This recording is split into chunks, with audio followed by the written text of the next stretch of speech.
vamos a ir, como ya sabemos ya, estamos ya casi en la última parte, voy a ver si se puede terminar el día de hoy, no creo, pero lo más seguro es que ya se acabó. Estamos viendo lo que es el rico y Lázaro. Lo voy a volver a apuntar acá para los que no han venido los demás días, ¿no? Estamos en Lucas, capítulo 16, versículo 19 al 31. El rico y Lázaro. Lucas 16, del 19 al 31. ¿Algún hermano que lo vaya leyendo? Por favor, uno con buena voz, recuerde que la palabra de Dios hay que leerlo, no bajito, alto, con la introducción adecuada. Amén. Había una vez un hombre muy rico, que vestía ropas muy lujosas, hacía fiesta todos los días y servía las comidas más caras. En cambio, junto a la entrada de su casa había un hombre pobre, llamado Lázaro, que tenía la piel llena de llagas. Unas personas lo sentaban siempre ahí, y los perros venían a lamerle las llagas.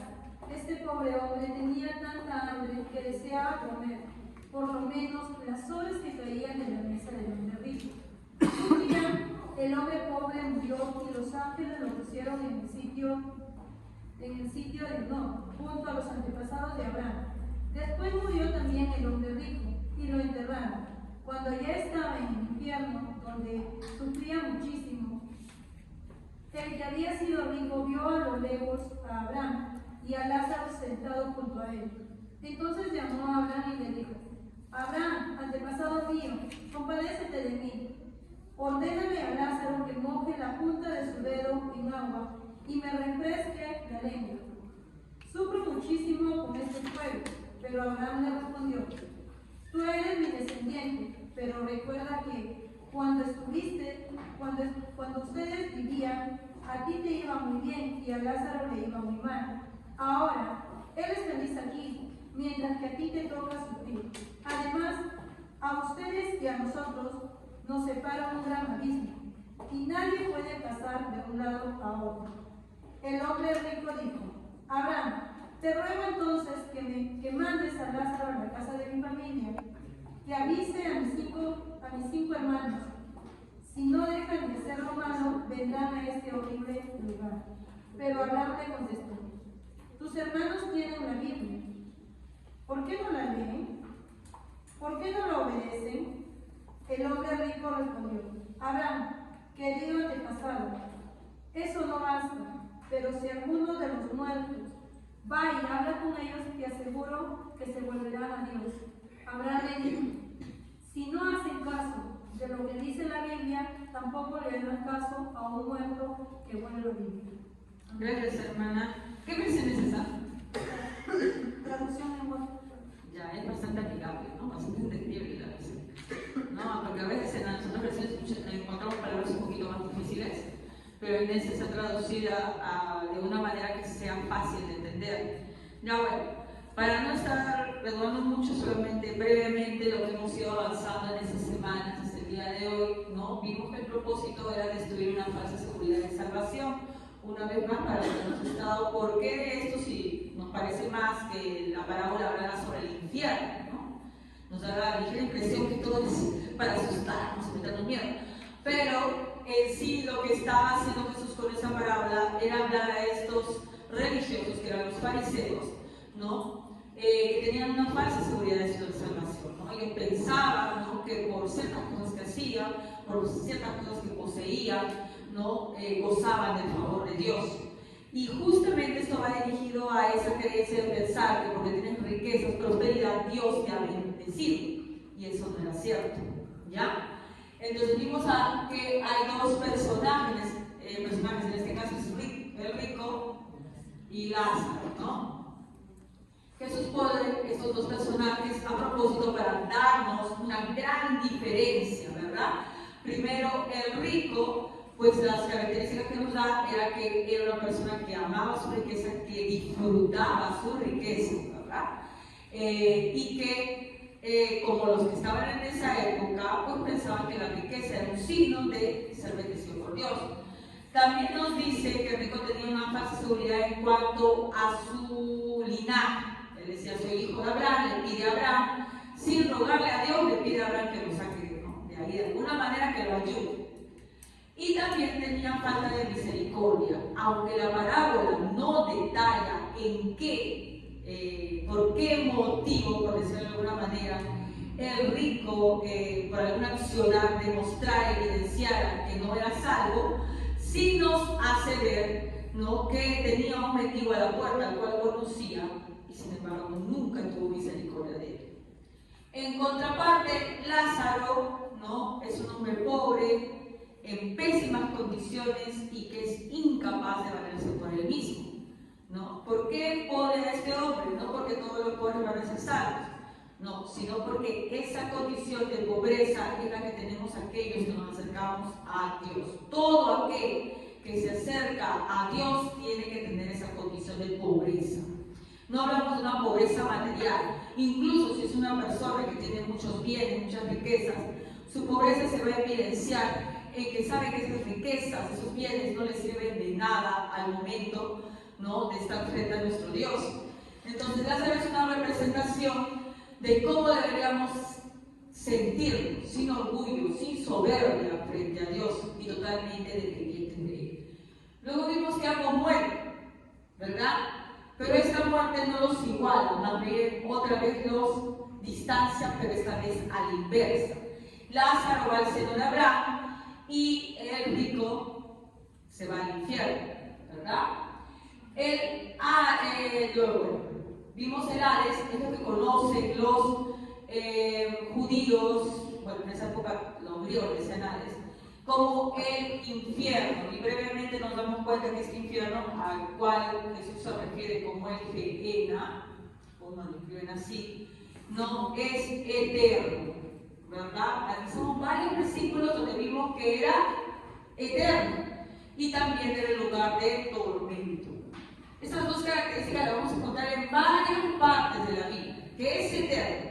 No hay una aniquilación como algunos piensan, no es que es un momento y luego ya no. En varios versículos de la Biblia habla de que es eterno y también nos habla que es un lugar de tormento. Luego vimos brevemente el cielo. En realidad las palabras hablan muy poco, ¿no? No podemos darles cuenta de estas características porque habla del seno de Abraham, que estaba Lázaro ahí, ¿no? Y que en realidad Lázaro, el que está en el infierno rico, nunca tiene contacto con él. Si ustedes se dan cuenta, habla Abraham, ¿no? Y Abraham es una representación como, ¿no?, de los elegidos, pero él directamente con Lázaro no habla. En el cielo analizamos ciertas cosas. Como les dije, nosotros tendremos ya el conocimiento pleno cuando estemos con Dios.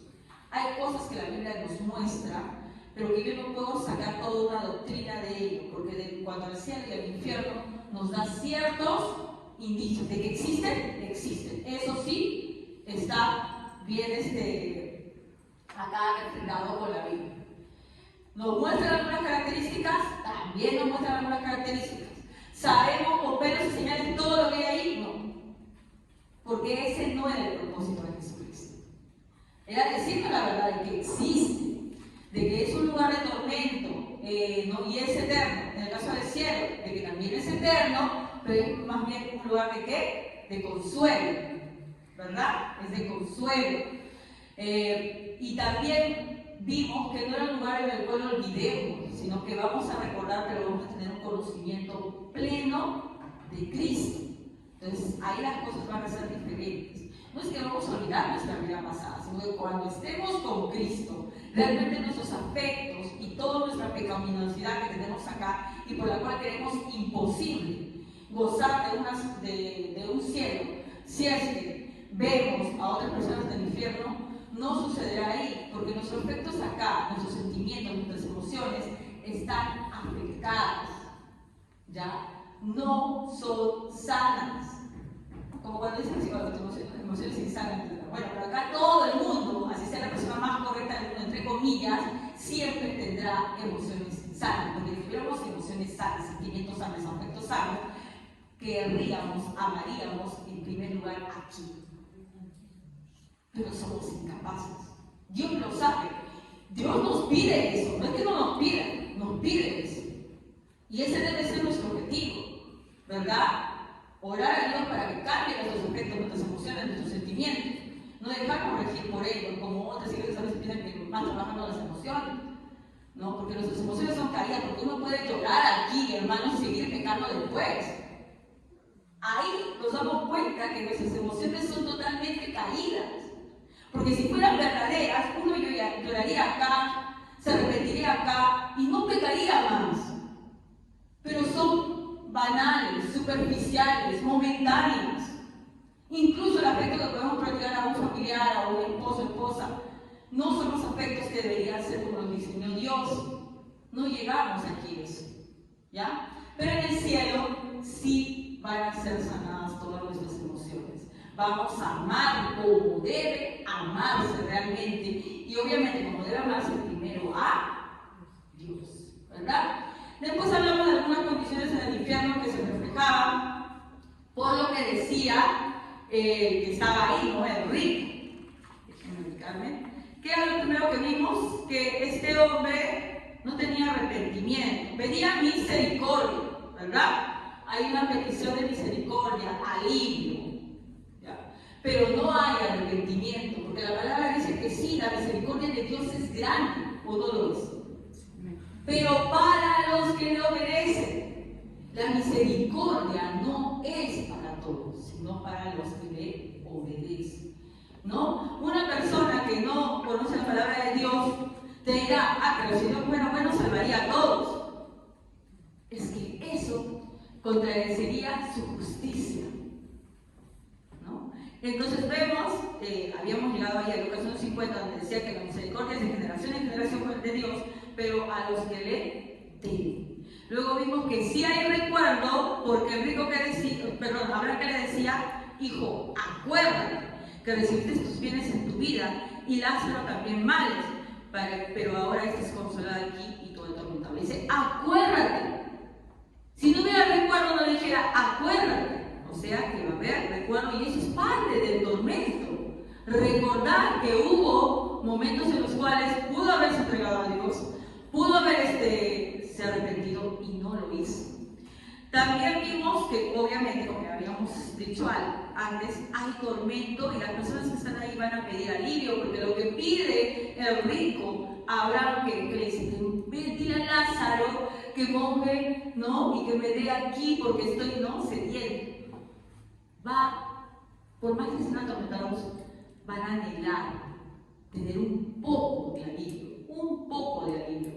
Incluso escuchaba un predicador que decía, ¿no? Incluso recordarán cada pecado que han hecho y querrán aunque sea restarle uno para que en el infierno no sea tan difícil para ellos, pero no podrán, no habrá cuenta atrás, porque Abraham sentencia algo en ese momento, que es el mismo Jesús que está hablando aquí por boca de Abraham, ¿no?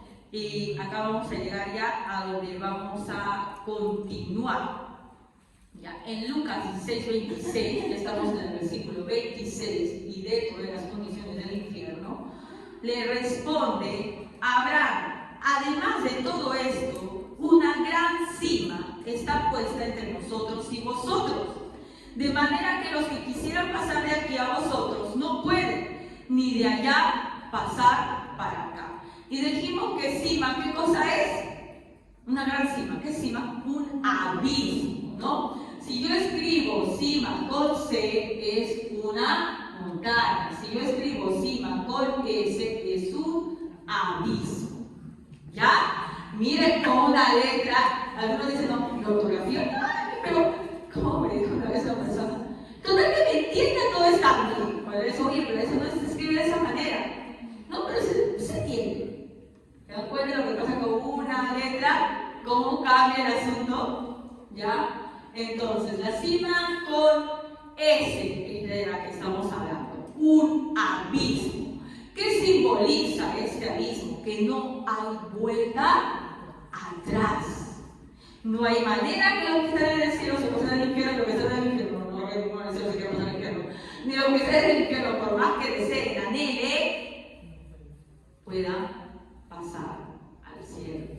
Porque está bien escrito, dice que el hombre muera una sola vez. Hebreos 9:27. Es otra característica. Hemos visto varios, ¿no? No hay vuelta atrás.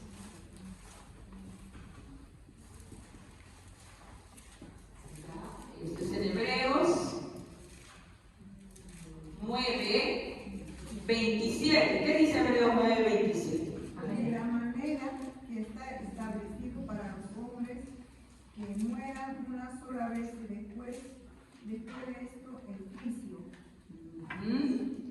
Entonces no hay, acá se destruye totalmente esa creencia de que, a ver, hay una creencia de la cual dice que te vas todavía a un lugar donde puedes purgar tus penas, ya lo dije, ya, el purgatorio. Esta creencia tan popular en la Edad Media que incentivó la Iglesia Católica, la existencia del purgatorio, y que hasta ahora sigue sirviendo para hacer algunas películas y series, ¿no? De poner el purgatorio, la gente que ha vivido. Tampoco hay que vienen a penar las almas, están caminando por acá. No, las almas no penan, hermanos. Las almas no regresan, no conversan con nosotros. No se me apareció la abuelita, el tío. Eso es mentira. Porque no hay forma de regresar. La Biblia nos dice que te mueres. ¿Quién quedó? Ah, pero hermana, que es de Lázaro. Lázaro resucitó. ¿Quién lo resucitó? Jesucristo. Jesucristo. ¿Verdad? Lo resucitó Jesucristo. Pero no es que Él resucitó para ver si tenía otra oportunidad. Qué sé yo, los puedo del infierno y ya te doy una nueva oportunidad para ver si te salvas. Lázaro ya era un salvo. Lázaro ya era un escogido. Y fue resucitado solamente para glorificar el nombre de Dios, para demostrar algo que Jesús era. Con ese objetivo. Y así como cualquier otro personaje que la Biblia resucitó, no fue para darle una segunda oportunidad, sino porque ya era un escogido y fue para demostrar el poder de nuestro Dios. También resucitó a esta niña, ¿se acuerdan? Que falleció, Talita, que le dice, ¿no? Talita Kumi es arameo, no es un nombre. Ajá. Ya, ella cuando dice, no es, ya, es claro, es la traducción para niña levántate. Ya. Entonces, esa niña, por ejemplo, ya es una escogida de Dios. No es que le dé una segunda oportunidad para ver si con esas te salvas. No hay segundas oportunidades. ¿Ya? La Biblia nos habla que en el infierno tú puedas rogar y ya, bueno, pues ahí, no me escuchen y me regreso. No existe eso. Por eso el simbolismo de la gran cima, la gran separación entre el cielo y el infierno. No estoy diciendo para nada que no existe una gran cima en verdad. Estoy diciendo que también representa algo. ¿Ya? Entonces, vemos aquí pues, y cada quien pues va donde le corresponde, donde Dios ha dicho que vaya.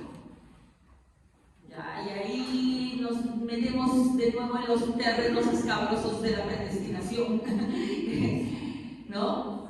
Si vamos a Hechos 1:24, es bastante claro cómo los apóstoles entendían esto y cómo lamentablemente nosotros aún nos cuesta entender porque se ha tergiversado la palabra. Los apóstoles sí lo entendían. Hechos 1:24 al 25. ¿Quién lo puede leer? Y orando dijeron: Tú, Señor, que conoces los corazones de todos, muestra cuál de estos dos has escogido. Sigue. Para que tome la parte de ese ministerio y apostolado de que cayó Judas por transgresión para irse a su propio lugar. Gracias. Para irse donde, miren, aquí es cuando están eligiendo los apóstoles entre quién va a reemplazar a Judas. Ustedes saben, Judas traicionó a Jesús. Pero que Judas haya traicionado a Jesús no era ninguna novedad para Jesús. Jesús sabía o no que lo iba a traicionar. Es más, no solamente Jesús sabía, profetas del Antiguo Testamento profetizaron sobre un traidor, incluso por cuántas monedas lo iba a vender. Entonces, ¿fue Judas que simplemente él, por su libre albedrío, decidió traicionar a Jesús? No, ya estaba volvemos a lo mismo. Soberanía de Dios junto con responsabilidad humana.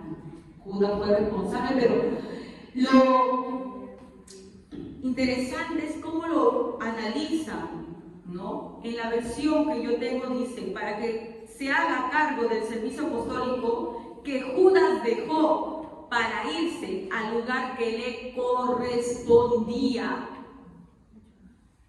Ese era su lugar para eso. Como dice, ¿no? Hay una parte en los evangelios también que se refiere a Judas diciendo que mejor hubiera sido no haber nacido, ¿no? Porque había traicionado a Jesús de esa manera. Jesús sabía que lo iba a traicionar, siempre lo supo. Cuando lo cogió, la otra vez estaba viendo de una de esas series que están dando ahora sobre Jesús.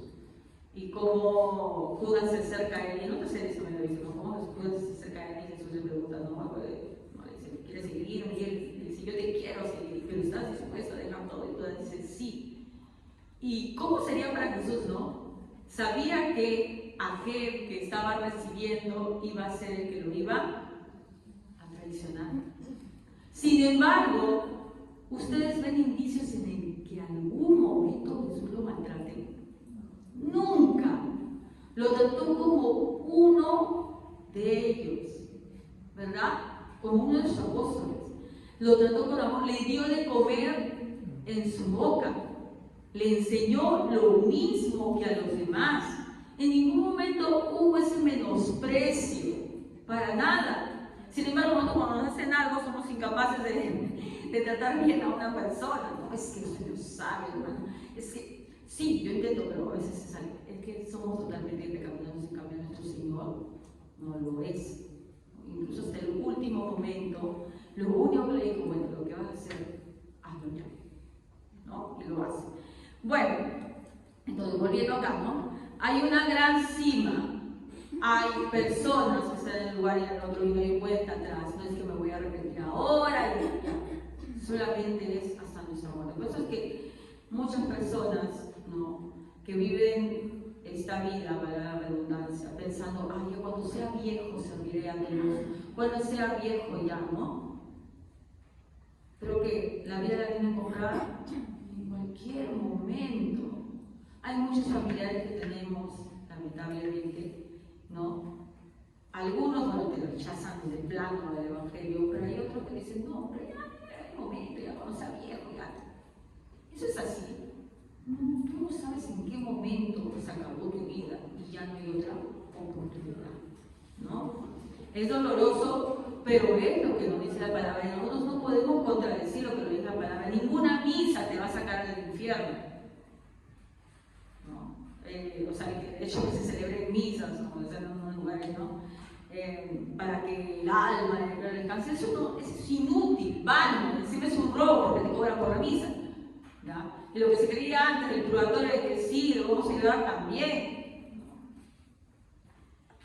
Entonces ahí dejamos lo de la gran cima, no hay forma de regresar. Y acá viene ya, lo que quería hablar hace tiempo, que es Lucas 16, 27, que estamos hablando todavía de las condiciones de las personas en el infierno. Lucas 16, 27, ¿qué nos dice ahí? Vamos a leerlo, por favor. Y de la manera que está establecido para los hombres que mueran una sola vez. Sí, no, el que sigue, por favor. Él respondió, entonces te ruego, Padre, que mandes a Lázaro a la casa de mi padre. Continúa el 28. Para que advierta a mis 5 hermanos y no vengan a ellos también a este lugar de tormento. No, muy bien. Acá vemos el rico en el infierno, padeciendo, buscando alivio, y hace una petición que a muchas personas les parece extraña. Un hombre en el infierno está pidiendo, no por él, sino por alguien más, por sus hermanos. Entonces uno se pregunta y dice, pero no era tan malo, ¿no? No era tan despiadado. Porque se atiende a los hermanos, porque tú aquí conoces de alguno que sus hermanos nos quiere. Por ejemplo, esta banda en este país que se llama La Mara, en donde El Salvador, ¿verdad? Sí, El Salvador. La Mara Salvatrucha, que ahora pues está haciendo por Bukele, ¿no? Por Bukele está siendo arrestado, bueno, ahora está queriendo borrar sus tatuajes, ¿no? Porque ya son perseguidos y todo lo demás. Tenían una costumbre para entrar en la Mara, para ser del alto mando, tenías que matar a un familiar. Esa era una condición para ingresar a la banda, ¿no? Matar a un familiar. Ya, entonces el afecto natural de muchas personas se ha desviado a ese punto. Y yo decía, claro, de hecho la persona va al infierno, ha matado a un familiar, que despiadado. Muchas mujeres, porque a veces parece que ahogan a sus hijos, o padres también que han matado a sus hijos, y dicen, sí, pues no, esa gente está perdida, realmente. Pero vemos aquí a alguien en el infierno que está pidiendo por sus familiares. Y nos saca algo de la cabeza y nos dice, el afecto natural, hermanos, no salva.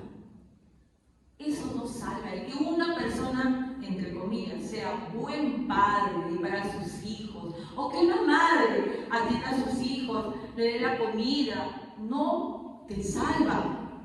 No te hace digna del cielo. Por si acaso, y Jesús lo dice muy bien en Mateo 7:11. Mateo 7:11.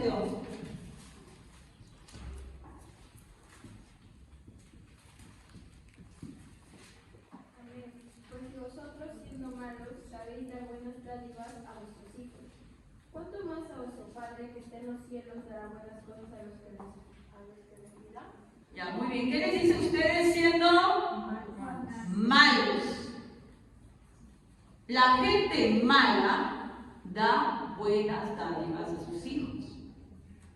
¿Ya? Ese afecto natural que sentimos por la familiaridad, ese afecto filial, no es que muestre, por si acaso, no es una evidencia de salvación.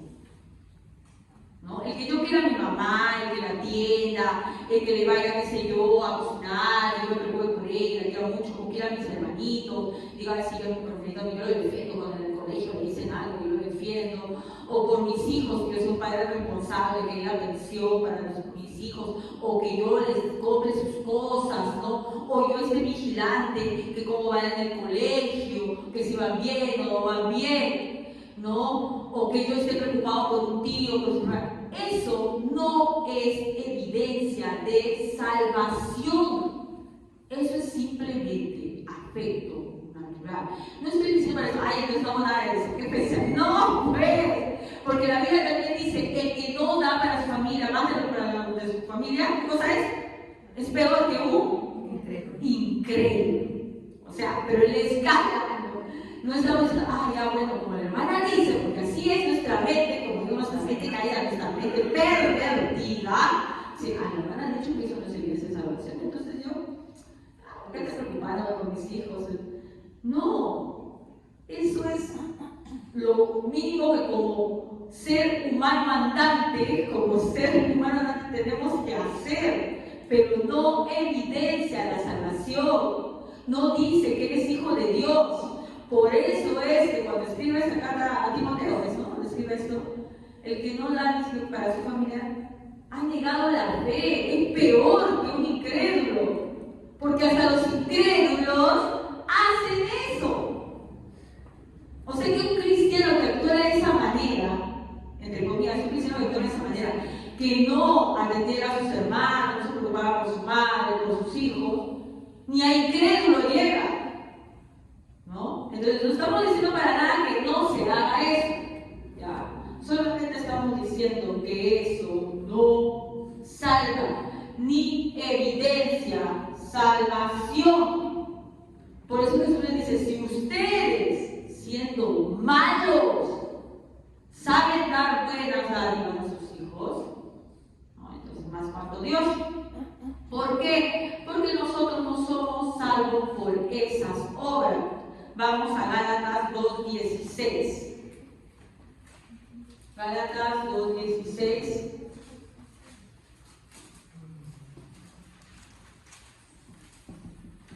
Sabiendo que el hombre no es justificado por las obras de la fe, sino por la fe de Jesucristo.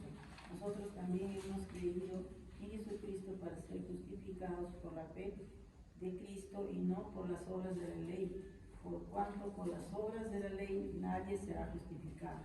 Por las obras nadie será justificado. Las obras de la ley, sabemos lo básico de las obras de la ley, ¿verdad? ¿Qué cosa? Los mandamientos. No matarás, honrarás a tu padre y a tu madre. Eso no te justifica. ¿Ya? Eso no te salva. No quiere decir para nada que no tengamos que hacerlo, pero eso no te salva. No es una evidencia de salvación. Entonces, nos encontramos con algo. Que va a haber mucha gente en el infierno que se consideraba buena persona. Pero si soy buena persona, yo no le hago daño a nadie, yo soy responsable con mis hijos. Yo quiero a mi padre, los he tenido en su vejez. Pero eso no quiere decir otra cosa, no quiere decir que para eso tú me decías el cielo, ¿no? ¿Hay afecto natural? Sí, hay afecto natural en ese lugar, pero no salva. Y hay otra cosa más, ese afecto natural, ¿ve? Sigue siendo errado. Acá hacemos la contraposición con lo que le dice en el cielo. En el cielo hay un nuevo afecto. Nuestros afectos serán cambiados, serán sanados, ¿verdad? Querremos y amaremos realmente como debe ser a nuestro Señor, a Dios, ¿verdad? En el infierno hay afecto natural, pero ¿qué cosa? Sigue siendo errado. O sea, así como ahora tenemos el afecto natural errado, allá también seguirá siendo un afecto natural errado, equivocado. ¿Ya? Entonces, ¿cómo veo esto? El rico, se supone, se preocupa por sus 5 hermanos, ¿verdad? ¿Y qué pasa con los demás? ¿Por qué no pide por todos? Solamente pide por sus hermanos, pide por alguien más. Pide por sus hermanos. Estamos hablando de hermanos, pero estamos hablando por sus hermanos carnales. ¿Por qué no pide por alguien más? Tiene este afecto natural errado. Y como han visto que el apóstol dice, sigue. ¿Qué quiere decir sigue? Continúa. ¿Qué quiere decir? ¿Dónde era errado? En la tierra era errado, ahí también sigue siendo errado.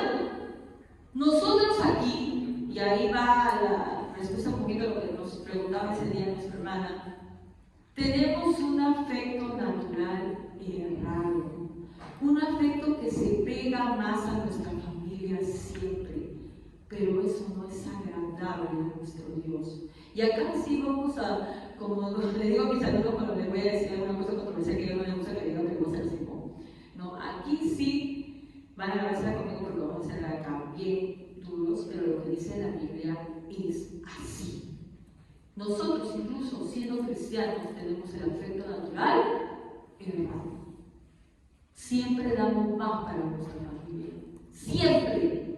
Por encima, por nuestros hijos, por nuestros hermanos. Es así, pero no debería ser así. A Dios no le agrada. Lucas 14, 26. Lucas 14, 26. ¿Qué nos dice Lucas 14, 26? Amén. Si quieres ser mi discípulo, debes aborrecer a los demás, a tu padre y a tu madre, esposa e hijos, hermanos y hermanas, y hasta tu propia vida. De lo contrario, no puedes ser mi discípulo.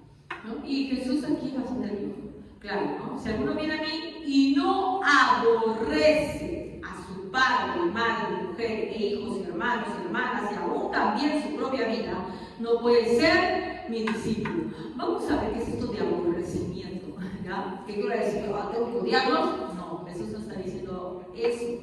La Biblia entiende como aborrecimiento algo diferente. Vamos a darnos cuenta. También en la misma Biblia nos dice, por ejemplo, en... ¿dónde está aquí? Romanos. A Jacob amé y a Saúl aborrecí. ¿Alguien me puede ayudar en eso? Está en Romanos 9:13. Romanos 9:13, ¿qué nos dice?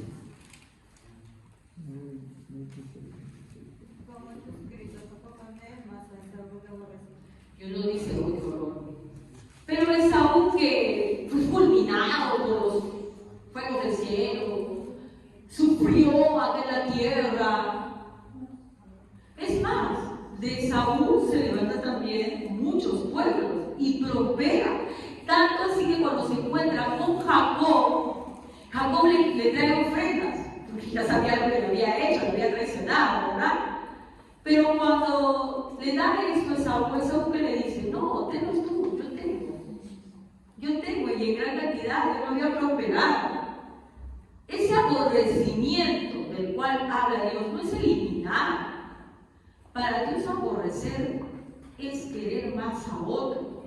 ¿Vamos? ¿Sí? En mi versión dice, como dice la Biblia, prefería a Jacob y no a Esaú. La preferencia. Ese es el aborrecimiento que Dios dice cuando se refiere a Lucas 14:26. Si alguno viene a mí y no aborrece, es decir, si sigue prefiriendo a padre, a madre, mujer, hijos, más que a mí, no es digno de mí. Y seguimos prefiriendo, porque es un afecto natural que está errado, que está embarrado de pecaminosidad. No se puede, hermana, no negar, pues es un afecto natural que sea pecaminoso. Pero eso, el aborrecer a padre, madre, hijo, eso sí es una evidencia de ser salvo. Cuando tú veas a una persona, ¿no? Y ha habido en la Biblia aquellos que por seguir a Jesús han puesto por encima de todo a Cristo, incluso a su propio bienestar y de su familia, es una evidencia de que son salvos. Una persona que es capaz de corregir como deben ser a sus hijos, aunque duele el alma, es una evidencia de ser salvo. El que no digo que no sea salvo, porque estoy para decirlo, pero está en tela de juicio. Pero vamos a hablar primero, antes me estoy adelantando, sobre el aborrecimiento, para que vean cómo es que el aborrecimiento lo ve Dios. Vamos a ver un caso muy pronunciado que tiene que ver con Jacob. Jacob tuvo 2 esposas y 2 concubinas, ¿verdad? ¿El nombre de sus esposas cuál era? Lea y Raquel. ¿Y a quién amaba más Jacob? A Raquel, ¿no? Y como dije siempre, como ya últimamente me he dado cuenta, ¿no?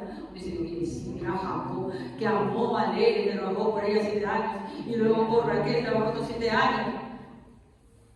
Ese hombre era un terror, porque Dios no le dio a Raquel, utilizó de la mano de un hombre que era un hombre que quería beneficiarse, obviamente, pero con un propósito, porque Jacob amaba a Raquel, pero Dios, ¿qué le da? Tú a Raquel, yo te doy a Lea. Esta es la que yo quiero para ti, no esta. Pero Jacob fue terco, y trabajó por Raquel cuando Dios no le dijo que trabajara también por Raquel. Como algunos dicen, no, pero la Biblia dice que tiene 12 mujeres. Dios permitía en su infinita misericordia por sus escogidos, pero no era algo digno de ser elogiado. Él debió quedarse solamente con Lea. ¿Acaso de Raquel viene la descendencia de nuestro Señor? ¿De quién viene? De Lea, de su hijo Judá. No del primer, tampoco del primogénito, ¿no? Porque ya sabemos que Rubén evidencia también sus problemitas cuando se acuesta con la concubina de su padre. Y los que le siguen, Simeón y Leví, también evidencian sus problemas cuando van y matan al prometido de su hermano. Sí, está toda esa historia, ¿verdad? Cuando Dinas Mijal y el chico viene, no, me quiero casar, y se casan, y todos van sus hermanos se le matan. Lo mataron a todos. Y quedaron Judá. No poco más, pero que seguía el linaje era Judá. Pero Jacob tenía un afecto natural errado como muchos de nosotros. No podemos ver más allá de nuestras propias narices. Entonces, nosotros escogemos lo que nosotros queremos y no nos dejamos guiar por Dios. ¿Y qué le trajo a Jacob eso? Sufrimiento toda su vida. Cuando alguien les dice a ustedes, no, cuando se aconseja mucho a los jovencitos, ¿no? Que primero busquen a Dios antes de una pareja. Que primero busquen a Dios, amen primero a Dios antes de otros. A veces esas palabras quedan en el aire, ¿no? Pero no es así, hermanos, es literal lo que te estoy diciendo, porque o si no, tú no lo vas a ver, porque como Dios es tan grande, ve todo en un tiempo. Tú lo vas a ver en cuotitas y vas a ver qué te costó tu desobediencia a Dios, así como Jacob vio lo que le costó a partir desde esas mujeres hasta casi los últimos años de su vida, no, lo que le costó haber desobedecido a Dios y el poner en primer lugar sus afectos errados antes que a Dios. Acá como vemos que amaba más a Raquel, lo cual dejaba a Lea en un segundo plano. ¿Aborrecía a Lea? No. Pero en la Biblia para eso es aborrecimiento. ¿Ya? Cuando la Biblia nos habla de aborrecimiento, como vieron leer la semana Katy, es la preferencia que tenemos por encima del otro. ¿Ya? Vamos a ver un poquito de eso, Génesis 29:20. ¿Qué nos dice Génesis 29:20? Así sirvió Jacob por Raquel 7 años y le parecieron como pocos días porque la amaba. Ah, está ahí primero. Le pareció esos 7 años más que trabajo, que había trabajado 7 años por Lea. Esos 7 años más le pareció como nada. ¿No? Como nada, dice. ¿Por qué? Como pocos días. Porque la amaba. Y algunos jovencitos se acercan y dicen, no, es que tú la amas, sí, porque yo de verdad, eso no evidencia que realmente sea de Dios. El que tú pienses todo el día en Él, en que tú estés preocupado, que camines por la calle y te echas con un cartel porque sigues pensando en Él, no evidencia que eso sea favorecido por Dios. Jacob se pasó 7 años más trabajando y fueron como pocos días para él porque la amaba, pero eso no era un afecto bueno. No lo era.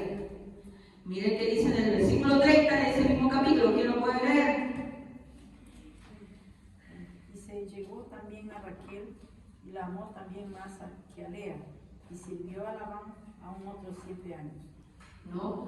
Él, cuando está con Lea, ya había estado con Lea, había tenido relaciones con Lea, ¿no? Y lejos de cumplir, ¿no? Lejos de decir, bueno, ya estoy con esa mujer, está, ¿qué hace? También se llega con la otra, pero trabaja otros 7 años para estar con Raquel. Eso para nada es el hombre. Él tenía que haberse quedado solamente con ella. Ya había estado con ella. ¿O qué cosa creen que pasaron en esos 7 años? ¿Era su esposa? ¿Sí o no? Era su esposa. Sin embargo, y no es que, pero no tuvo tiempo para pensar. Tuvo 7 años para pensar en decir, bueno, no, con Raquel no, ya no, porque me quedé con ella, ya estoy 7 años viviendo con ella. Esos 7 años, él fue un adúltero. Antes incluso de estar con Raquel, de casarse con ella y de tener relaciones con ella. Porque ¿qué nos dice nuestro Señor? ¿Qué dice Jesús sobre el adulterio? El que codicia solamente en su corazón, el que desea en su corazón, ya adulteró con ella. Entonces, ya estaba adulterando, era un adúltero, porque trabajó por la otra. ¿Cómo se sentiría Dios? 30, donde dice, se supone que él estaba también con Lea junto. Claro, después de los 7 años, ya se le entrega a Raquel, que está con ella. Pero yo voy al previo. Los primeros 7 años trabaja por, se supone entre comillas, Raquel, pero le entregan a Lea. Ya está con ella. Trabaja otros 7 años más. Esos 7 años dice que se le hace como pocos días. ¿Por qué? Porque amaba mucho a Raquel, ¿verdad? Su pensamiento estaba en Raquel, no a Lea. Su pensamiento estaba solamente en Raquel. ¿Ustedes saben cómo debió sentirse esta mujer? Que tú estás casado, pero él sigue chambeando duro y parejo para la otra. Eso es aborrecer. Dice que la amaba, que no la amaba a Lea, la amaba. Pero eso es lo que hacemos con Dios. Eso es lo que hacemos con Dios. Hermanas, por favor, pausa. ¿Ya? Sí, lo amaba a Lea, sí, pero más amaba a Raquel. Y eso es lo que hacemos nosotros con Dios cuando amamos más a nuestros seres queridos que a Él. Entonces, pero yo también lo amo a Dios. Pero ¿qué sucede? Para Dios eso es aborrecimiento. Tú me aborreces. Porque los prefieres antes que a mí. Así es como lo ve Dios. Y cualquier cosa que amemos, Él lo ve como, más que a Él, lo ve como aborrecimiento. ¿Por qué dice? Ustedes no pueden servir a dos señores. Porque amarán a uno y aborrecerán al otro. O sea, amarán a este y lo preferirán por encima que yo. Nunca te han dicho tus hijos, tú lo amas más a él. ¿Y qué despierta en ti? ¿Qué despierta en ti? Te sientes mal. Tú sabes dentro de ti como hijo que tu papá y tu mamá te aman. Tú sabes que te aman, tú sabes que sí te aman de todas maneras. Pero cuando tú ves que hay una cosa que le da más a él, o que tiene más contemplaciones, más paciencia con él, ¿cómo te sientes? Ya. Eso es aborrecer en la Biblia. La preferencia por, y se nota, sale, se muestra. Porque uno puede decir, sí, no, yo también amo a Dios. Pero la evidencia, la vida, muestra ese aborrecimiento. Vamos a ver una parte de cuando hace tiempo estaba leyendo la Biblia que me sorprendió. Miren para que vean cómo es Jacob. En el mismo Génesis 33, versículo 1 y 2. Génesis, versículo...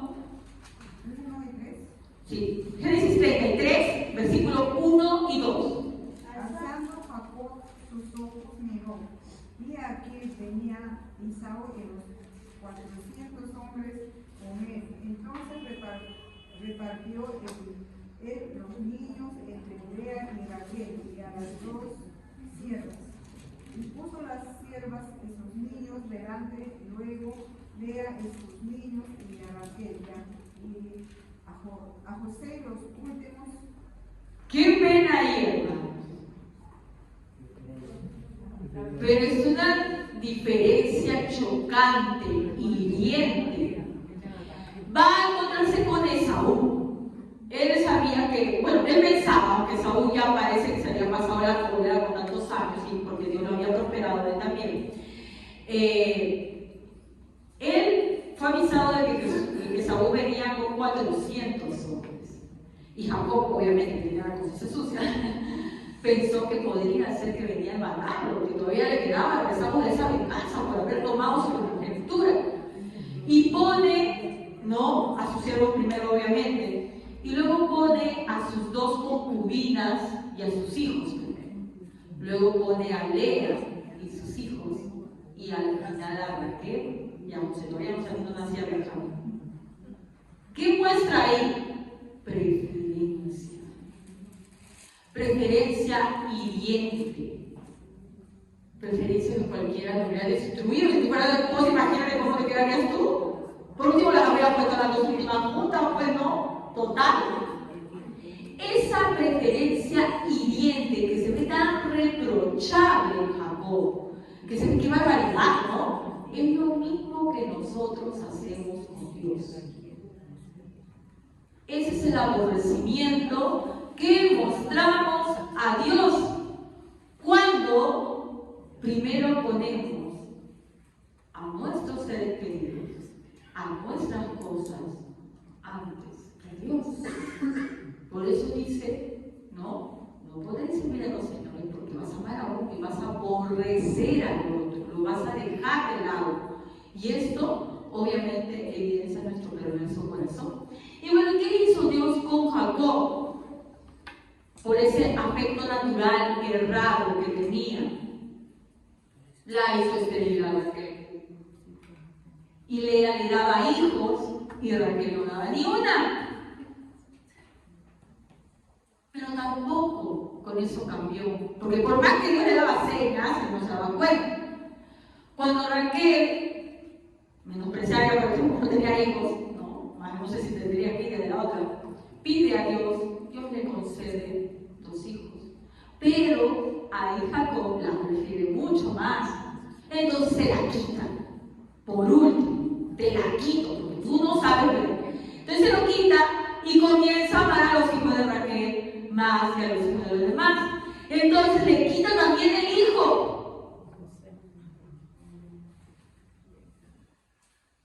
Tú amas algo más que a Dios. Si tú realmente eres hijo de Dios y salvo, Dios va a trabajar contigo hasta que tengas tu afecto correcto. Y se lo quitó. Después de muchos años, le es devuelto a José. ¿Cuántos años de padecimiento? Y aún así su afecto todavía estaba trastocado. Porque cuando José lo recibe y a uno de sus hermanos lo hace quedar, dice que venga Benjamín. Y Jacob no quiere soltar a Benjamín. No lo quiere soltar. Cuando ya ve que ya no hay comida y hay que matar, ya se lo manda a Benjamín. Si no, tampoco lo soltaba. Ese afecto errado, trastocado, es el que va a cambiar cuando estemos en el cielo, porque lo amaremos realmente a Él primero, como debe ser, y no como pervertidamente amamos aquí en la tierra.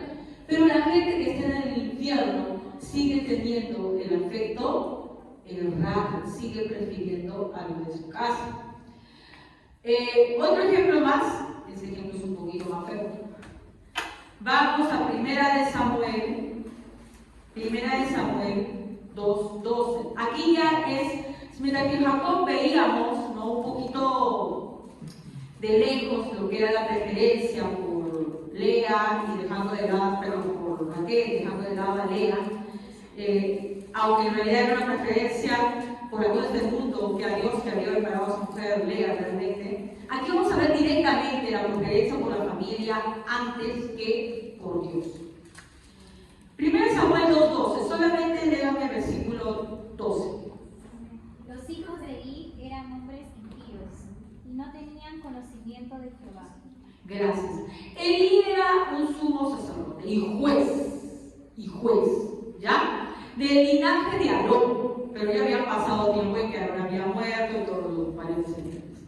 Ya, ¿qué pasa con Eli? Eli tenía 2 hijos, ¿verdad? Fines y Ofni, si no me equivoco. Estos 2 hacían cosas terribles, ¿no? Dice que estaban con las mujeres, ¿no? Así, o se fabricaban, ¿no?, a pesar de que tenían esposa igual. Y aparte de eso, cuando hacían los sacrificios, iban allá y como si nada sacaban la mejor parte de la carne y se lo llevaban para comer ellos. No quiere decir que los sacerdotes no vivieran de los alimentos, pero siempre se daba primero a Dios, ¿no? Y las cositas de sobra y bueno para que los sacerdotes comieran. Sí, Dios tiene que alimentarse a no vivir del aire tampoco, ¿no? Se les daba una parte a ellos para que vivieran. Pero estos 2 eran tan irrespetuosos con las ofrendas de Dios que antes que fueran ofrecidas a nuestro Dios, ya les sacaban la mejor parte. Se entregar, ¿no? Y dice que esto lo sabía su padre. ¿Ya? Vamos a ver, en ese mismo capítulo, en el versículo 22 y 23. Si es que Elí no lo sabía, sí lo sabía, ¿verdad? Elí, que ya era muy anciano, se enteró de todo lo que sus hijos le estaban haciendo al pueblo de Israel, incluso de que se acostaban con las mujeres que servían a la entrada del santuario.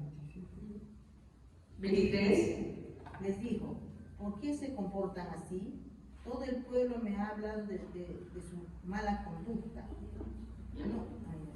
Ya, y lo corrige. En ese momento le dice, no está bien. Puedes continuar el 24 mejor. No, hijos míos, no es nada bueno lo que se comenta en el pueblo del Señor. ¿Hasta ahí no? Continúa. Si alguien peca contra otra persona, Dios le servirá de árbitro, pero si peca contra el Señor, ¿quién podrá interceder por él? No obstante, ellos no le hicieron caso a la advertencia de su padre, pues la voluntad del Señor era quitarles la vida. Bueno, que también veo de la soberanía de Dios, pero no vamos a dejar por un rato, no vamos a meternos en esa parte.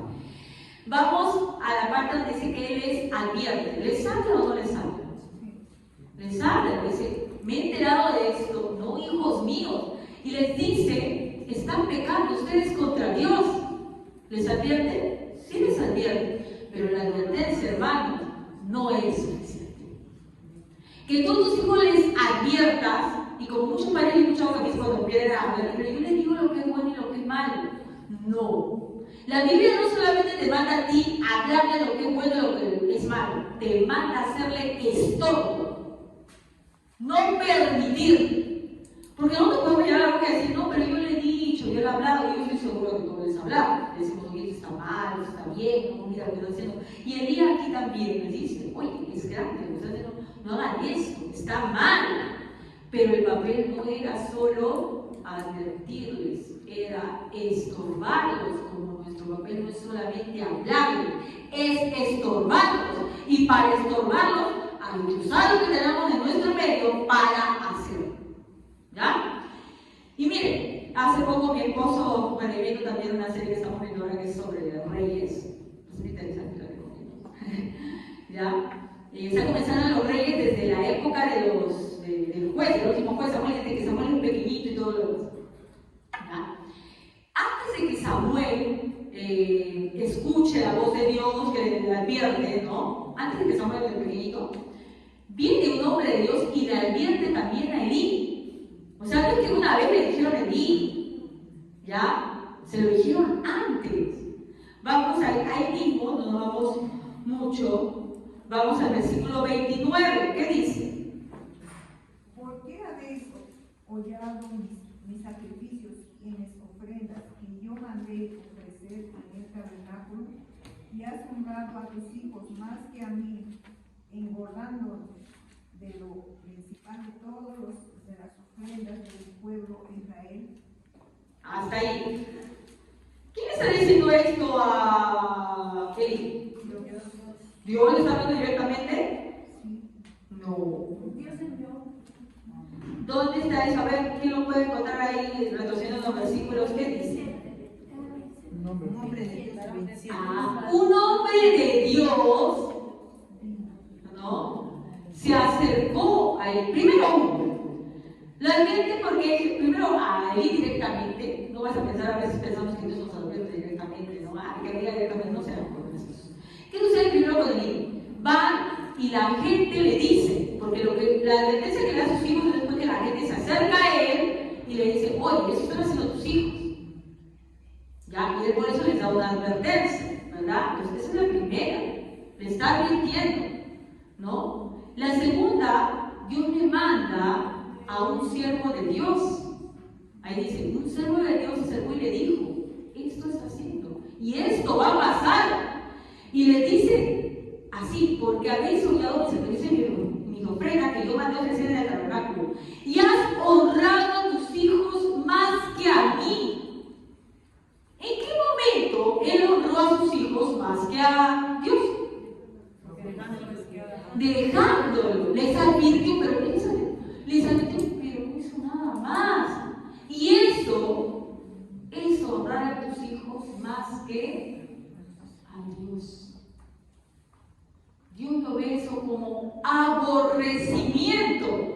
hacia Él. La preferencia hacia tus hijos, más que a Él, es aborrecimiento. Ningún familiar nuestro puede ser más importante que Dios. Y si tenemos que corregirlo, estorbándoles, tenemos que hacerlo. Él no lo hizo. Porque tus hijos dicen, tú no lo has estorbado. Por tanto, yo he jurado a la casa de Elí que la iniquidad de la casa de Elí no será expiada jamás, ni con sacrificios, ni con ofrendas. Miren qué terrible es que nosotros honremos a alguien más que no sea Dios. Y esto no solamente cae para los padres, jovencitos. Ustedes no pueden querer a nadie más que a Dios. Porque si eligen así pareja, van a tener problemas toda su vida. Busquen primero a Dios. Y Dios dará lo demás. Pero hay gente que está buscando, encima, aún peor, inconversos. Fijándose en hijos, voy a parecer un poquito pentecostal, pero en hijos del diablo. Hijos del diablo. La Biblia lo dice literalmente. Yo no le voy a decir que tú eres hijo del diablo. No le voy a decir eso porque no voy a estar ofendiendo a la gente. No está bien. ¿Ya? Pero la palabra, incluso Jesús le dice, ustedes hacen lo malo, le dice, pero ustedes hacen igual que su padre. Su padre le tira del tiempo, es asesino. Igual son ustedes. Unirás el cuerpo de Dios con el cuerpo de una ramera, dice la Biblia, así de tajante es. Cualquiera de ustedes que ame a una persona que no es de Dios, está ofendiendo en lo más profundo a Dios. Lo está aborreciendo. Y Dios mío, creo que todos hemos comenzado aquí en esta casa, lo cual es motivo de vergüenza, sinceramente. Es motivo de vergüenza. Porque nada sirve nuestras oraciones, nuestros cantos, cuando en el momento práctico, cuando dice popularmente, cuando la papa quema, tú te quemas, para decirlo de otra manera. Ustedes tienen que amar primero a Dios. No estoy diciendo para nada eso porque, como digo, mis aspectos están bien trastocados ahora que estamos en esta cama. Algunos voy a la iglesia y voy a buscar una manito en la mente de Dios. ¡No! También errado, porque tú no vienes aquí a buscar pareja. Tú vienes a buscar a Dios. A Dios. Y Dios te dará en su momento la pareja. Dios tiene una infinita misericordia con sus escogidos, así como la tuvo con Jacob, por más que hizo tanta barrabasada, ¿no? De trabajar por una y por otra mujer. Pero lo sufrió. Si tú eres escogido de Dios, hermanos, ten por seguro que Dios te va a cumplir. Que si tú escogiste mal, te va a hacer padecer, no porque le gusta hacerte padecer, sino porque necesitas sacarte eso, necesitas refinarte. Entonces, si tú escoges mal al final, la advertencia, ten por seguro que si Dios te ama, si Dios no te ama, ¿cómo harás tu vida? No lo sé. Pero si Dios te ama, esa pareja que tú escogiste sin pensar en Dios, te va a hacer la vida feliz. ¿Cuánto, hermana? Todos los días de tu vida. Ay, qué malo, es así. Es así. Pero que es una forma en la cual, si tú no has podido, no has sabido, no has privilegiado, no has preferido a Dios por encima de esta pareja, de esta persona a la que digo más entre comillas, porque es un amor trastocado, Dios entonces trabajará tu corazón de otra manera. Lo va a trabajar, te va a pulir porque te ama, porque te quiere. Bueno, ¿qué más escribe el mundo? No, estoy diciendo solamente lo que dice la palabra. Y dice aquí, en 1 Samuel 3:13, y avanzamos ahora con Samuel, ¿no? Con el pequeño que estaba sirviendo, que era muy niño ahí en ese momento, y dice que en la noche Dios le llama, y él piensa que es Elí, y se va al cuarto del sacerdote Elí, y dice, mate. Miren, ¿no? ¿Cómo responde Samuel tan, no? Aquí le dice a Elí, como te comento que dice, ¡ay, quiero! ¿no? Mientras que Elí, que era un chico que realmente amaba a Dios, se manda y dice, ¿no? He aquí, tu siervo está. Cuando yo va la tercera vez, Elí se da cuenta que no le está llamando Dios, sino está llamando a Dios, le dice, mire, cuando venga, cuando no escuches eso, pues le dices, Dios, abre, tu siervo escucha, porque te va a decir algo. ¿Y qué le dice a Samuel Dios en el versículo 13? 1 Samuel 3:13. Y le mostraré que yo ocuparé su casa para siempre. Está hablando de Elí, por la iniquidad que él sabe, porque sus hijos han blasfemado a Dios, y aquí está lo que tenemos que tener claro. Y él no los ha estorbado. Por tanto, yo he jurado a la casa de Elí que la iniquidad de la casa de Elí no se le expiará jamás, ni con sacrificios ni con ofrendas. No nos ha estorbado. Nuestro papel como padre, ¿qué es? Estorbarles.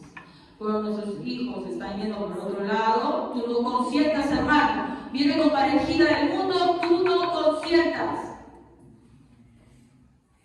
Si tienes que hacer algo, lo tienes que hacer. No, pero ella no se te cogió, para que no se moleste. Dios te dice, tú no lo estorbaste. ¿Qué es estorbar, hermanos? ¿Qué debió haber hecho él? Solo decir, lo hizo, advirtió. ¿Qué tenía que hacer? No, de impedirles. Si es que ellos estaban yéndose, dicen a las tiendas de afuera, a meterse con mujeres, irse ahí, sacarlos a palazos, imposible, ¿no? Avergonzarlos frente al pueblo. ¿Por qué? Porque miren lo que estaban haciendo a la luz de la vista. No, pero hay que corregirlos en privado. Miren, ellos lo estaban haciendo en público. Una cosa, porque yo estoy en contra, ¿no?, de humillarlos, no está bien. Si hay una cosa que pasa en casa, ¿no?, una corrección se le da frente, ¿no?, dentro de la casa, ¿no? Pero si la humillación, si el pecado es en público, vox populi, todo el mundo lo sabe, la corrección es en público. La corrección es en público cuando el pecado es en público. Si estos hijos de Elí estaban ahí, todo el mundo lo sabía, hermanos, estaban ahí, reposándose con mujeres. Agarraron una rama y la sacarlos, quitarles, porque saben ustedes, ni me tocan nada de lo sagrado, porque ustedes, ¿no? Y se estaban yendo a sacar la cara, vaya a devolver, todo lo que tengas tú, todo tu becerro que tengas, ahora todo va a ser para Dios, porque tú te has comenzado a comer todas las ofrendas de Dios. Ya no vas a tener nada. Eso es impedir, es estorbar, ¿no? No son palabras blandas, hermanos. No es un gran hijito, por favor, cambia, mira, no te metas con ese chico, mira, hijo, no te metas con esa chica. No. Si tienes que sacarlo de ahí, del colegio, del estudio, donde te lo sacas, eso es estorbarlo. No hay otra forma. ¿O qué crees? ¿Que Dios te va a tomar el poco? ¿No te va a demandar después? Te va a demandar. ¿No? Y acá le demandó y dijo, tú no los has estorbado. Con todo esto que estamos viendo, nos damos cuenta, hermanos, que nosotros tenemos el afecto errado y en el infierno, volviendo acá que nos hemos ido bien lejos, sigue siendo errado. Este hombre está pidiendo solo por su familia. No, le diga a mis hermanos, por favor, que para que no vengan acá conmigo en ese lugar de tormento. El afecto sigue siendo errado, solo dirigido a la familia, solo dirigido a los seres que él ama, no ama erradamente. Hay algo también que les quería decir sobre Elí, que me asustó bastante. Elí, hermanos, al final termina muriendo. Sus hijos mueren el mismo día como Dios les había advertido. Y él, cuando se entera, se cae, ¿no? Y como la Biblia dice, y como era muy gordo, porque comía mucho, igual de sus hijos estaban gorditos por las personas que robaban, como era muy gordo, se cayó de cabeza y quedó ahí. Ahora, lo increíble es que Elí, si tú te das cuenta y fijas en su vida, era sacerdote, habló a sus hijos y enseñó a Samuel. Le enseñaba a Samuel. No es que no supiera lo correcto, hermano. Y no es que no hablara de Dios. Cuando Samuel, por ejemplo, no sabe qué es lo que está pasando porque Dios le está hablando, ¿qué le dice Elí? cuando Dios te hable, di, heme aquí, tu siervo escucha. ¿Sabía o no sabía de Dios? El saber de Dios, pues obviamente está muy bien que sabamos de Dios y que queramos saber más de Dios, pero tampoco, no, es una evidencia de salvación. ¿De qué te sirve saber tanto si no lo pones en práctica? Tú puedes, y yo no digo que esté mal, porque el anhelo de una persona creyente, de un verdadero creyente, es siempre conocer más a su Señor. Es imposible que un verdadero creyente no le guste leer la Biblia, no le guste estudiar, no disfrute con cada versículo, con cada cosa, cada documento de la Biblia. Lo disfrutas, porque obviamente eres hijo de Dios y te gusta, lo amas tanto que quieres saber más de Dios. Pero si solamente quieres saber por saber y no para ponerlo en práctica, no sirve de nada. Eli salió. Eli también servía en el templo, ¿o no? Estaba en el templo, estudiaba la palabra, pero no practicaba. Estamos aquí en la iglesia, hermanos, escudriñamos la palabra, pero si no lo practicamos, no sirve de nada. Si solo venimos aquí y no lo practicamos, no sirve de nada. Y si ni venimos, peor todavía. Si venimos y no practicamos, no sirve de nada. Ahora, no solamente nos vamos a quedar con el afecto, falta uno más. Ya, esto es algo más que también, y yo me quiero también más por esto. Este hombre, cuando pide por sus hermanos, no es solamente que su afecto esté errado, sí. Hay una explicación, y que esto me parece incluso la mejor, ¿no? ¿Qué pide constantemente este hombre del infierno? Pide que Lázaro, muy bien, ¿no? Porque ¿qué quería? En un lugar de tormento, ¿qué quieres? Un poco de consuelo, un poco de alivio. ¿Qué pasaría si los hermanos de este hombre fueran al infierno con él? ¿Por qué sería más dolor? Anda, ve y adviértele a mi familia que no vengas acá. ¿Qué hacen los inicuos cuando se encuentran con los inicuos? Se consuelan entre ellos y dicen, ay, no vamos a tener que repartir, ¿cómo debemos acá? Ay, mejor unámonos para que... ¿Qué van a hacer?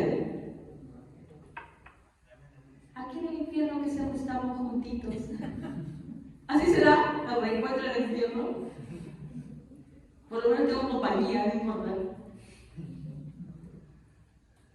Porque si fuera así, él diría, bueno, pues aunque sea que venga alguien a hablar, porque estoy solo, ¿no? ¿Qué hacen los incrédulos? ¿Qué hacen los que no temen a Dios continuamente? A ver, vamos a Números 11.1. Números 11.1. Un día el pueblo se quejó de sus penalidades que estaba sufriendo al oído del Señor ardió en ira y su pueblo consumió los alrededores del campamento. Ya. ¿Qué hacen los incrédulos cuando están padeciendo dolor? Se quejan. Si sus hermanos iban con él al infierno, ¿qué iban a hacer? Quejarse. ¿Con quién? Con él. El tormento iba a ser peor. Claro, pues el tormento iba a ser peor. Yo no sé si también este hermano, será el hermano, cómo habrá hablado con sus hermanos, cómo incluso entre ellos, entre los malvados, ¿no? Cuando están en este mundo, se juntan, oye, sí, oye, lo que ha dicho el sacerdote, tonterías, tú sabes que acá nosotros tenemos todo. Miren, somos ricos, decían, somos ricos. Que es evidencia de que Dios nos prospera. Por lo tanto, estamos bien, ¿no? Y así habrán crecido seguramente apoyándose en las ideas cerradas uno al otro en sus banquetes, en sus comidas, ¿no? Que compartían ellos. Pero ahora uno de ellos está en el infierno. Van a ir los demás y se van a ir a quejar. Hacerle la vida más difícil al que ya estaba ahí. Bueno, se van a incrédulos a hacerse la vida más difícil, ¿no? Todo incrédulo cuando padece un castigo, no dice, sí, Dios mío, no lo merecía, no, tú estás trabajando con mi hermano. Así dice un incrédulo, eso solamente lo dicen los justos. No hay ningún justo ese. Pero solamente los que son hijos de Dios son capaces de ver en la aflicción la mano amorosa de su Dios corrigiéndole. El incrédulo no ve eso. Igual como los israelitas en el desierto, vivían quejándose, murmuraban continuamente contra Moisés y contra Dios. ¿Por qué? Ellos no veían ahí, esos 40 años que estuvieron pagando en el desierto, no era simplemente porque, bueno, primero era por el castigo que habían hecho mal ellos, ¿no? Pero era también para pulirlo, para salvar algo de sus almas. Cada cosa que padecieron en el desierto era para trabajar en ellos. Aunque esa generación no ingresó a la tierra prometida, no quiere decir que toda la generación se fue al infierno. Hubieron personas que con ese trabajo duro, con ese sufrimiento, ¿no?, fue utilizado como medio para que tuvieran arrepentimiento. Pero el incrédulo nunca ve eso. Por eso es que la gente del mundo dice, si estuviera Dios, no existiría sufrimiento. Nunca, no puede, en su cerebro no concibe el sufrimiento como parte del trato de Dios, como una muestra de amor. ¿Qué? Yo te voy a decir, ¿qué cosa está loca? No, para los que somos salvos, cada cosa que nos pasa, cada padecimiento, cada sufrimiento, es parte y muestra del amor de Dios. En este caso, si la persona se quejaba tanto tiempo, se quejaba cuando estaba en este mundo, si van al infierno, se van a ir a quejar con el que está ahí antes. Vamos a buscar un versículo más, Mateo 18:7.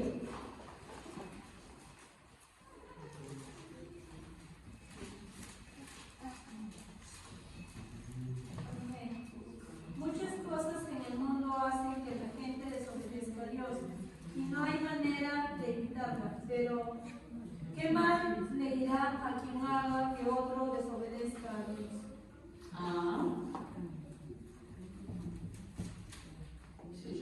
Yo un poquito números un segundo.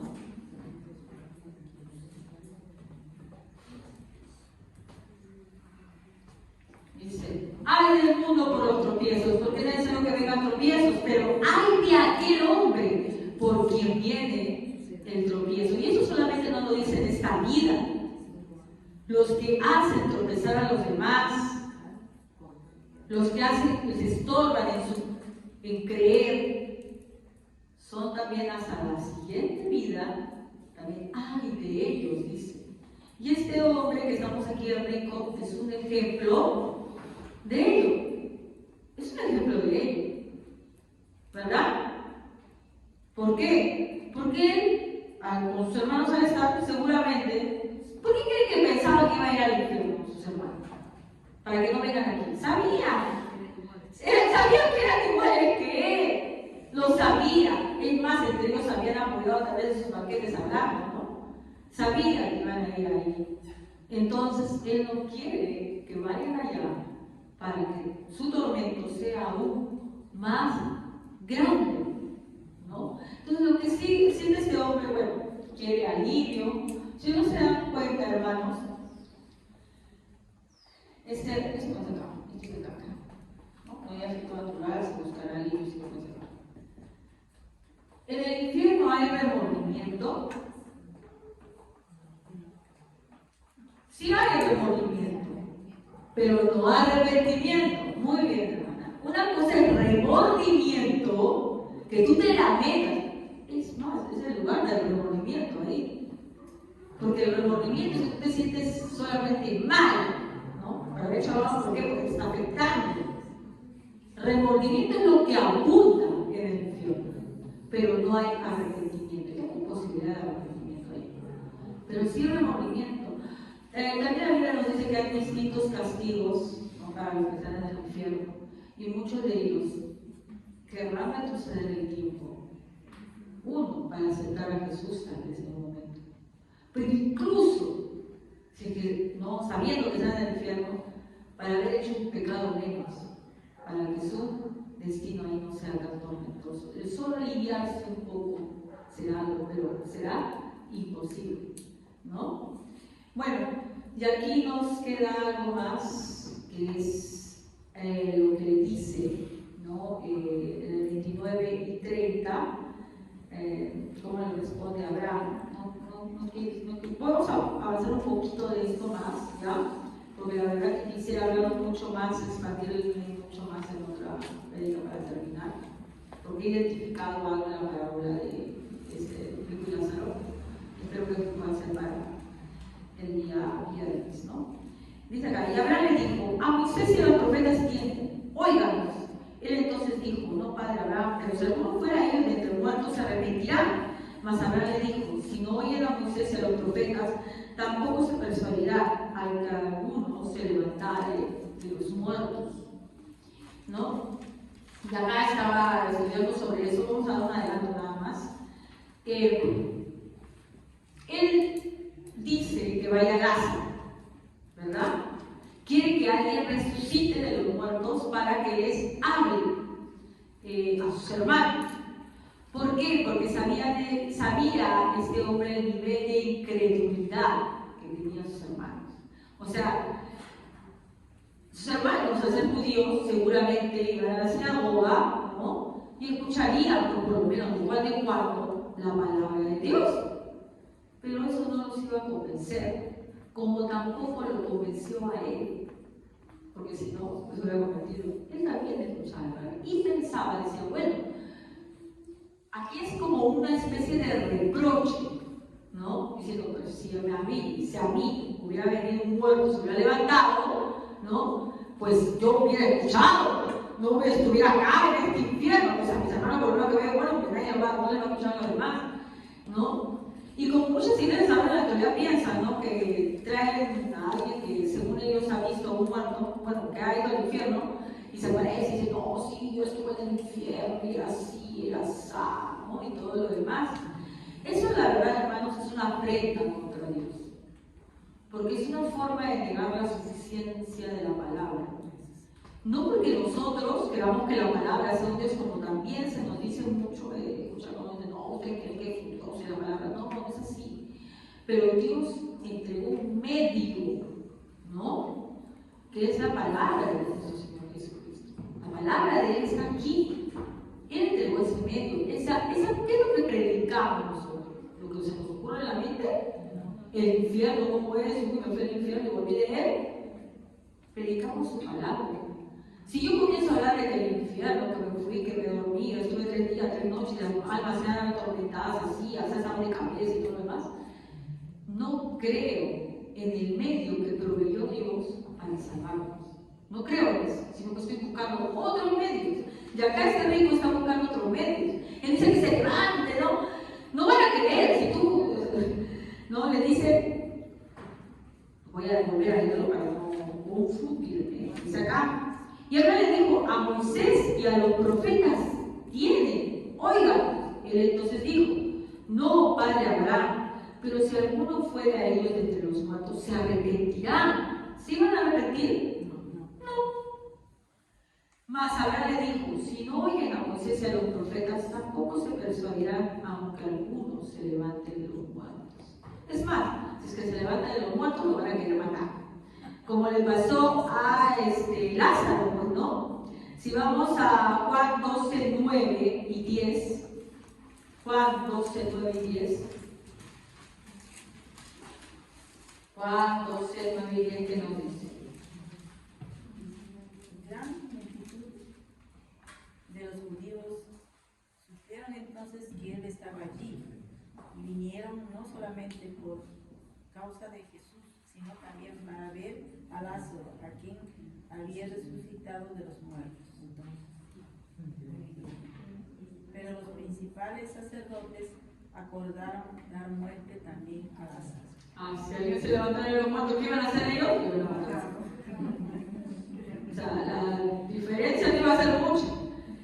Y para cerrar, hermanos, es que no solamente le iban a matar a alguien, si se levantan los muertos tampoco le iban a creer, porque hubo uno que se levantó de los muertos, y es nuestro Señor Jesucristo, y tampoco creyeron.